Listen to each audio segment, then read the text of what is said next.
अस्सलाम वालेकुम dear students. आज हम यूनिट नंबर 14 को स्टार्ट करेंगे और यूनिट नंबर 14 में थ्योरम नंबर 14.1.3 को अंडरस्टैंड करने की कोशिश करते हैं। इस थ्योरम में ये स्टेटमेंट है, the internal bisector of an angle of a triangle divide the side opposite to it in the ratio of the length of the side containing the angle. इसमें ये बताया जा रहा है कि अगर हम किसी भी ट्रायंगल के एक एंगल को इंटरनली बाइसेक्ट कर दें, यहाँ पहली लाइन को दोबारा से हम रिपीट करते हैं, the internal bisector of an angle of a triangle divide the side opposite to it. जब हम किसी भी इंटरनली एक एंगल को बाइसेक्ट करेंगे ट्रायंगल के अंदर, तो साफ ज़ाहिर है वो सामने वाली साइड को जो है डिवाइड कर देगा, कट कर देगा, सामने वाली साइड को, अपोजिट साइड को। किस रेशो से कट करेगा, उसकी रेशो जो है वो सेम होगी जिन दो साइड्स ने उस एंगल को कंटेन किया हुआ है। अभी हम इसी ट्रायंगल को, ये फिगर को यहाँ इसको ड्रा करने की कोशिश करते हैं और इसके मुताबिक मैं आपको स्टेटमेंट को दोबारा समझाता हूँ कि हमारे पास एक ट्रायंगल है जिसका नाम ABC है। यहाँ आप देख रहे हैं ABC ट्रायंगल है ये हमारे पास। इस पॉइंट का नाम, वर्टेक्स का नाम A है, ये वर्टेक्स B है और ये वर्टेक्स C है। अगर हम एंगल A को इंटरनली बाइसेक्ट कर दें, ये पूरा एक एंगल है A एंगल, इसको अगर हम बाइसेक्ट कर दें, बाइसेक्ट करने का मतलब ये होता है कि हम इसको दो हिस्सों में बराबर बराबर इक्वली डिवाइड करते हैं। तो ये सामने वाली साइड को देखें, मैंने बाइसेक्टर ड्रा किया है, AD जो है ये पॉइंट D है, AD जो है वो बाइसेक्टर है। इस एंगल के दो हिस्से हो गए हैं, एक हिस्सा ये हो गया, एक हिस्सा ये हो गया, दो इक्वल पार्ट बन गए हैं इस एंगल के। तो इस बाइसेक्टर ने सामने वाली साइड को डिवाइड कर दिया है। BC साइड थी सामने वाली, उसको डिवाइड कर दिया है, दो पार्ट बना दिए हैं। एक पार्ट उसका CD बन गया है और एक पार्ट उसका BD बन गया है।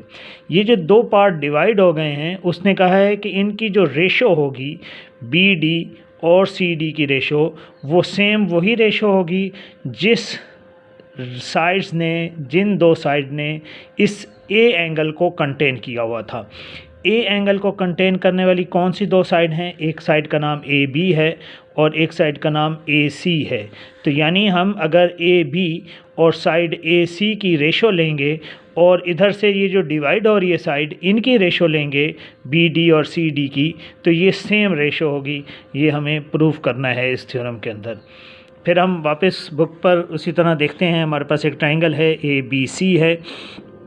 इस ट्रायंगल के अंदर हमने A एंगल को बाइसेक्ट किया हुआ है। ये देख रहे हैं आप, AD जो है बाइसेक्टर है, जिसकी वजह से एंगल 1 और एंगल 3 दोनों इक्वल एंगल बन गए हैं। दो पार्ट हो गए हैं एंगल A के, दो इक्वल पार्ट हैं, ये 1 और 3 दोनों इक्वल पार्ट हैं। और इसने AD ने सामने जो साइड BC थी उसके दो पार्ट बना दिए हैं। एक का नाम BD है, ये वाला पार्ट BD है और इधर वाला पार्ट CD है। दो पार्ट बन गए हैं। और A एंगल को कंटेन करने वाली जो दो साइड्स थीं, वो एक साइड का नाम AB था और एक साइड का नाम AC था। तो इन दोनों साइड्स की जो रेशो होगी, AB और AC की रेशो होगी, सेम वही रेशो होगी BD और CD की रेशो भी वही होगी। ये हमें इस थ्योरम के अंदर प्रूव करना है। फिर हम रिपीट करते हैं स्टेटमेंट को। इसमें स्टेटमेंट में ये बताया जा रहा है, the internal bisector of an angle of a triangle divide the side opposite to it. कि किसी भी एंगल को इंटरनली अगर हम बाइसेक्ट करें ट्रायंगल के अंदर, तो वो सामने वाली साइड को डिवाइड कर देता है। किस रेशो से डिवाइड करता है? इन the ratio of the length of the side containing the angle. कि जिस एंगल को हमने बाइसेक्ट किया था, उन दोनों साइड की लेंथ की रेशो के बराबर डिवाइड करता है। यानी जो उन लेंथ, साइड की लेंथ की रेशो है, वही इस डिवीजन की भी रेशो वही होगी। गिवन देखते हैं। गिवन में लिखा हुआ है, in the triangle ABC internal angle bisector of angle A। हमने एंगल A को बाइसेक्ट किया है और CB जो है वो डिवाइड हो गया है कौन से पॉइंट पर? D पॉइंट पर। प्रूव हमें ये करना है कि BD ये पार्ट है, BD रेशो CD ये पार्ट है, या आप इसको DC भी लिख सकते हैं और CD भी लिख सकते हैं। इसकी रेशो ये दरमियान में रेशो का साइन है। इक्वल है किसके, दो साइड कौन सी हैं, ए बी और ए सी है। इसमें जो सबसे ज़रूरी पॉइंट है वो नोट करने वाला कि हमने क्योंकि रेशो ली है बी डी और फिर उसके बाद सी डी, तो इधर भी आपने जब रेशो लेनी है तो बी डी के साथ वाली साइड ए बी को पहले लिखना है आपने और ए सी को बाद में लिखना है। आप इस रेशो को रिवर्स भी कर सकते हैं, आप ऐसे भी कर सकते हैं कि C D ratio B D, आप सी डी को पहले लिख लें और बी डी को बाद में लिख लें। लेकिन जब सी डी को पहले लिखा है तो फिर आपको ए सी पहले लिखना होगा। सी डी के साथ वाली साइड जो है वो ए सी है, रेशो ए बी, तो यहाँ भी रिवर्स करना पड़ेगा रेशो को। लेकिन बेहतर है थ्योरम में जैसा बुक में गिवन है, आप अगर इसी तरह स्टेटमेंट को लिखेंगे तो आपको थ्योरम को याद करने में आसानी रहेगी, कोई मुश्किल नहीं होगी। आप इसको इसी तरतीब से याद करें कि B D ratio C D equal है किसके, ए बी रेशो ए सी के इक्वल है। ये इसी तरतीब से, तरतीब ज़रूरी होती है रेशो में, आप रेशो में तरतीब का ख्याल रखें।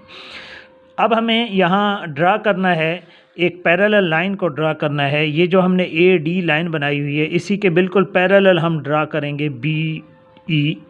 ये हमने एक लाइन पैरेलल डॉटेड लाइन से बनाई है और ये पैरेलल लाइन है किसके, ए डी के पैरेलल है।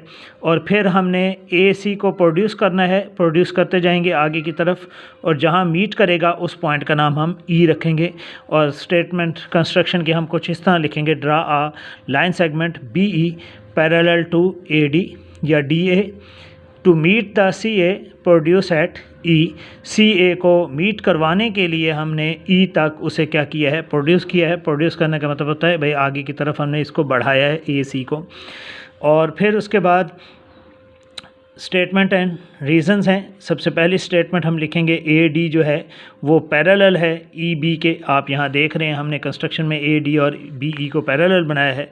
और ये जो साइड ई सी है, ये वाली, ये साइड ई सी, ये इन दोनों को इंटरसेक्ट कर रही है, इंटरसेक्ट कर रही है। तो इट मीन्स के एंगल 1 और एंगल 2 जो हैं ये एक दूसरे के कोरस्पॉन्डिंग एंगल हैं। इस वजह से एंगल 1 और एंगल 2 आपस में इक्वल होंगे, या आप इसे कॉन्ग्रुएंट भी लिख सकते हैं क्योंकि हम यहाँ मेजरमेंट का साइन लगा रहे हैं। Measurement angle 1 equal to measurement angle 2 और सामने रीज़न देंगे कोरस्पॉन्डिंग एंगल्स। सेम फिर अगेन हम वही स्टेटमेंट लिखेंगे कि ए डी और बी ई ये दो पैरेलल साइड हैं और ये जो ए बी साइड है ये इनको इंटरसेक्ट कर रही है। देयरफॉर 3 और 4 एंगल भी इक्वल होंगे। ये दोनों अल्टरनेट एंगल हैं, एंगल 3 और एंगल 4 एक दूसरे के अल्टरनेट हैं, इस वजह से अल्टरनेट एंगल्स को हम इक्वल लिखेंगे। और हमें पता है कि 1 और 2 3 एंगल आपस में इक्वल हैं क्योंकि हमने कंस्ट्रक्शन में ही कह दिया था कि एंगल ए को हमने बाइसेक्ट किया, सॉरी गिवन में कह दिया था एंगल ए को बाइसेक्ट किया है। बाइसेक्ट करने का मतलब है कि 1 और 3 एंगल इक्वल हैं। तो यहाँ सामने रीज़न हम लिखेंगे गिवन। और अगर हम इन तीनों स्टेटमेंट्स को 1, 2 और 3, आप इसको 3 नंबर लिख सकते हैं कि ये जो स्टेटमेंट है ये हमारे पास 3 नंबर है, आप 3 नंबर इसको लगा दें। और 1 स्टेटमेंट में हमने लिखा है कि 1 और 2 इक्वल हैं, 2 स्टेटमेंट में हमने लिखा है 3 और 4 इक्वल हैं, 3rd स्टेटमेंट में हम लिख रहे हैं कि 1 और 3 इक्वल हैं। अगर आप इन तीनों स्टेटमेंट्स को गौर से देखें तो ये जो पहले और 2nd स्टेटमेंट है इसको अगर देखें तो 1 और 3 क्योंकि इक्वल हैं तो 2 और 4 को भी क्या होना चाहिए, इक्वल होना चाहिए। तो हम यहाँ लिखेंगे measurement angle 2 equal to measurement angle 4 और सामने रीज़न देंगे फ्रॉम इक्वेशन नंबर 1 एंड 2। और बेहतर है कि आप इसको एंड 3 भी लिखें कि इन तीनों स्टेटमेंट से हमने अंदाज़ा किया है कि 2 और 4 जो एंगल हैं वो इक्वल हैं। अभी अगर 2 और 4 इक्वल हैं तो अगर आप इस ट्राइंगल को ले लें, ए बी ई ट्राइंगल को ले लें, तो 2 और 4 एंगल इक्वल हैं। तो 2 के अपोजिट साइड का नाम ये आप देख रहे हैं, मैं यहाँ निशान लगा रहा हूँ, ए बी है और 4 के सामने वाली साइड का नाम ए ई है। तो इट मीन्स कि ए बी और ए ई साइड आपस में क्या होंगी, इक्वल होंगी या कॉन्ग्रुएंट होंगी। साइड अपोजिट एंगल जो कॉन्ग्रुएंट होते हैं तो उनकी अपोजिट साइड्स भी कॉन्ग्रुएंट होती हैं। तो ए बी और ए ई कॉन्ग्रुएंट होंगी। ये 2 बार इसको रिवर्स करके भी लिखा है, आपको ज़रूरी नहीं है कि रिवर्स करके लिखना है, आप सिर्फ एक बार ही लिख दें कि ए बी और ए ई कॉन्ग्रुएंट हैं और सामने रीज़न दें कि in a triangle side opposite to the congruent angles are also congruent, कि किसी भी ट्राइंगल के अंदर अगर 2 एंगल कॉन्ग्रुएंट हैं तो उनके अपोजिट साइड्स भी कॉन्ग्रुएंट होती हैं। इस वजह से हम ये स्टेटमेंट दे रहे हैं यहाँ। उसके बाद हमारे पास है कि ए डी और ई बी, इनको हमने पैरेलल भी बनाया था, कंस्ट्रक्शन में ही हमने पैरेलल बनाया था। अगर अभी हम इस लाइन ए बी को रिमूव कर दें, सपोज़ थोड़ी देर के लिए हम समझ लें कि ए बी लाइन नहीं है, और हम एक ट्राइंगल ले लें सी बी ई, एक बड़ी ट्राइंगल ले लें, और ए डी और बी ई आपस में क्योंकि कॉन्ग्रुएंट हैं, तो इसका मतलब है कि ratio of B D to the ratio of C D, कि ये जो बी डी और सी डी की रेशो है ये इक्वल होगी ए ई और ए सी की रेशो के इक्वल होगी। और इसकी वजह जो है वो थ्योरम नंबर 14.1.1 है, लेकिन आपने यहाँ रीज़न में 14.1.1 नहीं लिखना, बल्कि 14.1.1 की स्टेटमेंट को लिखना है। स्टेटमेंट हमारे पास 1.1 की ये है, line parallel to one side of a triangle, कि ऐसी लाइन जो किसी ट्राइंगल की एक साइड के पैरेलल हो, and intersect the other two sides, और दूसरी दो साइड्स को इंटरसेक्ट कर रही हो, तो डिवाइड दैम प्रोपोर्शनली, तो वो उसे प्रोपोर्शनली डिवाइड कर देती है। इसीलिए हम यहाँ, क्योंकि हम देख रहे हैं कि ये जो लाइन है ए डी, ये थर्ड साइड बी ई के पैरेलल है, और बी ई के क्योंकि पैरेलल है ए डी, तो ये बाकी दो साइड को, किस किस साइड को, सी ई और साइड सी बी को इंटरसेक्ट कर रही है, तो इंटरसेक्ट डिवाइड करेगी, इनको प्रोपोर्शनली डिवाइड करेगी। और प्रोपोर्शनली डिवाइड करने का मतलब ये होता है कि इसका lower part B D ratio C D और इसका भी lower part A E ratio A C equal होंगे। इस वजह से हमने थ्योरम में यहाँ ये रेशो लिखी है। रेशो को हमने ओवर की फॉर्म में लिखा है, तो ओवर की फॉर्म में भी रेशो लिखी जा सकती है, लेकिन आपने ये याद रखना है कि आपने यहाँ जब इसको याद करना है तो यहाँ बाय थ्योरम नंबर 14.1.1 नहीं लिखना, बल्कि 14.1.1 की स्टेटमेंट को याद करना है, और वो स्टेटमेंट आपने इस जगह पर लिखनी होगी। आप इस तरह से नहीं लिखेंगे जिस तरह बुक ने इशारा करके लिखा है, आप इशारे नहीं लिखेंगे बल्कि उसकी स्टेटमेंट को लिखेंगे। अभी हमने जस्ट बाकी सब कुछ सेम ऐसे ही लिखना है। हमने जस्ट ए ई, ये जो हमारे पास ए ई साइड लिखी हुई है या ई ए साइड लिखी हुई है, इसकी जगह पर हमने ए बी पुट करना है, क्योंकि हमने ये पहले बता दिया है कि ए बी और ए ई कॉन्ग्रुएंट हैं, इसलिए हम यहाँ ए बी पुट करेंगे। और ये आप देख रहे हैं नेक्स्ट पेज पर कि यहाँ दिया गया है कि A B D ratio C D A B over A E, just ये स्टेटमेंट बदली है, ए ई था वहाँ हमने ए बी लिख दिया है, और बता दिया है कि ई ए और ए बी आपस में इक्वल हैं, और ये पहले हम प्रूव्ड कर चुके हैं, इस वजह से हमने ऐसा किया है। तो ए बी हमने यहाँ पुट कर दिया। और इसी सारे को अगर आप रेशो में बनाएं तो B D ratio D C over की फॉर्म में है, फ्रैक्शन की फॉर्म में है, आप इसको रेशो बनाकर लिखेंगे, इक्वल होगा ए बी रेशो ए सी के। और यही आप याद रखें कि हमें टू प्रूव में यही पॉइंट प्रूव करना था, इसलिए हमने इसको प्रूव कर दिया है। शुक्रिया, अल्लाह हाफिज़।